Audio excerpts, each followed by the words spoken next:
بسم اللہ الرحمن الرحیم۔ بھائی اس ویڈیو میں ہم آپ کو بتانے والے ہیں ایک بدکار عورت کا واقعہ۔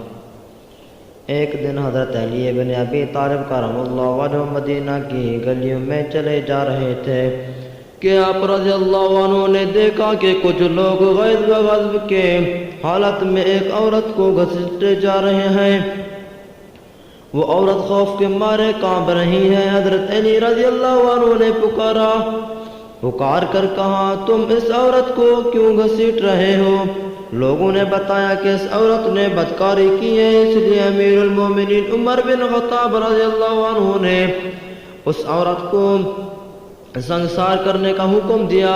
حضرت علی کرم اللہ وجہہ نے اس عورت کو ان کے ہاتھوں سے چھینا اور ان لوگوں کو خوب سردارنش فرمائی۔ چنانچہ وہ لوگ حضرت عمر رضی اللہ عنہ کے پاس گئے اور حضرت علی بن ابی طالب کرم اللہ وجہہ کے بارے میں بتایا کہ انہوں نے اس کے ساتھ ایسا سلوک کیا ہے۔ حضرت عمر بن خطاب رضی اللہ عنہ فرمانے لگے، حضرت علی رضی اللہ عنہ کی ضروری کسی بات کے معلوم ہونے پر ایسا کیا ہوگا، جاؤ ان کو میرے پاس بھیجو۔ حضرت علی رضی اللہ عنہ غصے کی حالت میں آئے۔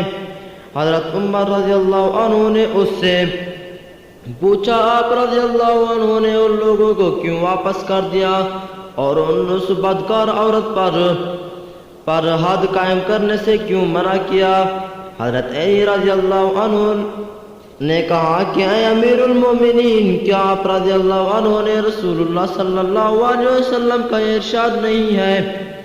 یہ ارشاد آپ نے نہیں سنا کہ آپ صلی اللہ علیہ وسلم نے فرمایا، 3 طرح کے لوگوں سے قلم اٹھا لیا ہے، ایک سونے والا آدمی یہاں تک کہ وہ بیدار ہو جائے، اور دوسرا بالغ جب تک کہ وہ بالغ نہ ہو جائے، اور تیسرا گناہ میں مبتلا آدمی جب تک بہوش نہ ہو جائے۔